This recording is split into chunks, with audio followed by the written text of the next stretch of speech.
Casal de brasileiros pró-Trump é deportado e desabafa. Achamos que estávamos seguros. Cidadão americano funcionário do Walmart é preso pelo ICE em Los Angeles. E no Colorado, o ICE é acusado de uso ilegal de dados para prender estudante brasileira. Tudo isso e muito mais, agora, no Agenda 47.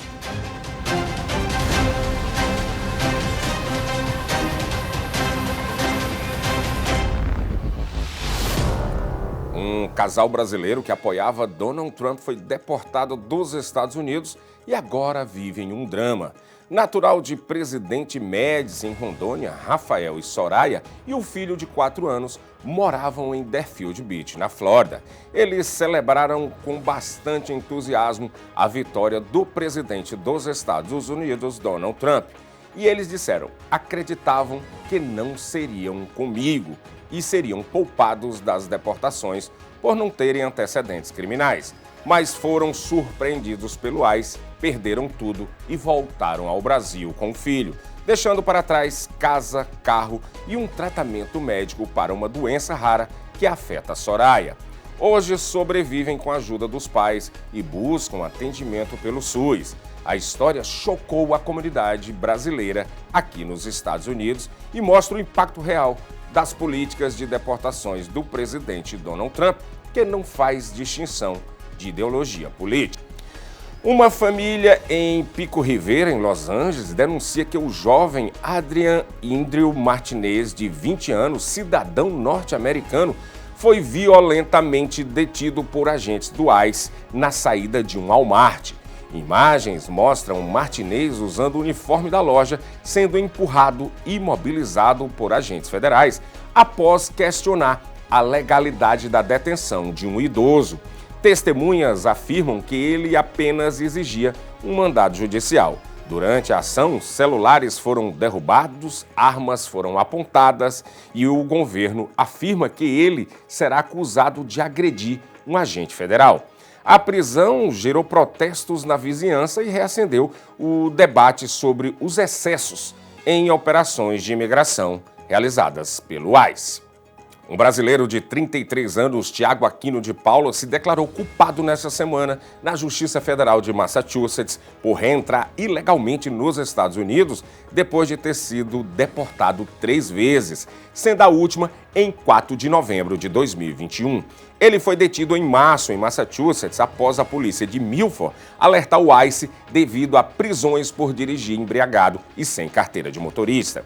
Esse histórico culminou na prisão federal quando foi acusado de reentrar ilegal e de ser um estrangeiro deportado.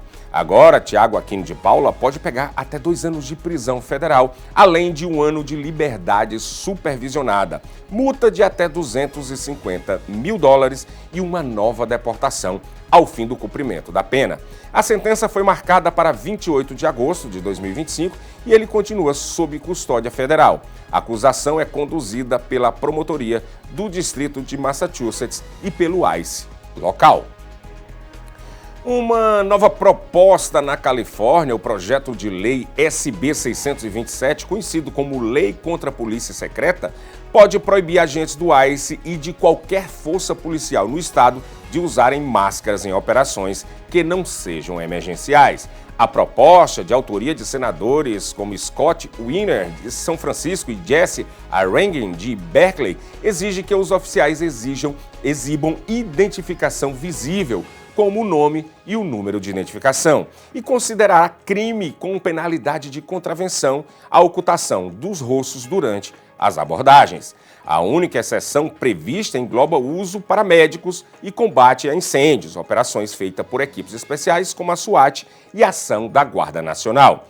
A justificativa dos autores da lei é que nos últimos meses, os agentes federais mascarados teriam aterrorizado comunidades, inclusive com abordagens surpresas em São Francisco e Los Angeles, afetando a confiança do público. Críticos apontam que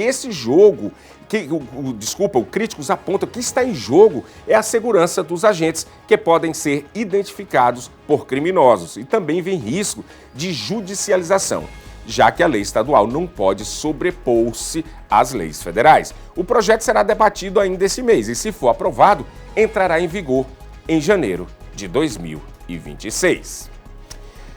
O ICE prendeu a estudante brasileira Carolina Dias Gonçalves, de 19 anos, aluna de enfermagem da Universidade de Utah, após uma breve abordagem por tráfico próximo de um trailer, lá no Colorado. Isso aconteceu no último dia 5 de junho. A prisão ocorreu após um policial compartilhar os detalhes dessa parada em um grupo de compartilhamento de mensagens chamado Signal, destinado a combate de drogas, sem saber que o ICE estava usando essas informações para fins imigratórios. A jovem, que vive aqui nos Estados Unidos desde os 7 anos, tem pedido de asilo em andamento. Foi liberada, inclusive, sob fiança ontem, quarta-feira, dia 18 de junho. O caso levanta preocupações sobre a cooperação entre autoridades locais e federais e seus impactos, principalmente sobre os chamados os Dreams.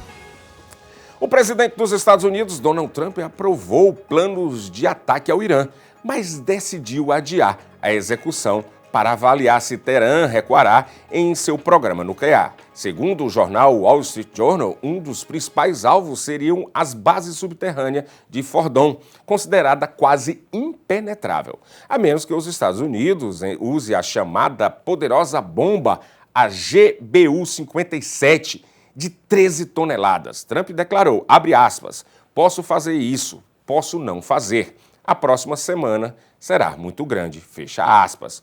O Ayatollah Ali Khamenei respondeu com firmeza, abre aspas, nós não renderemos, ataques terão consequências irreparáveis. Enquanto isso, os Estados Unidos ampliam sua presença militar na região.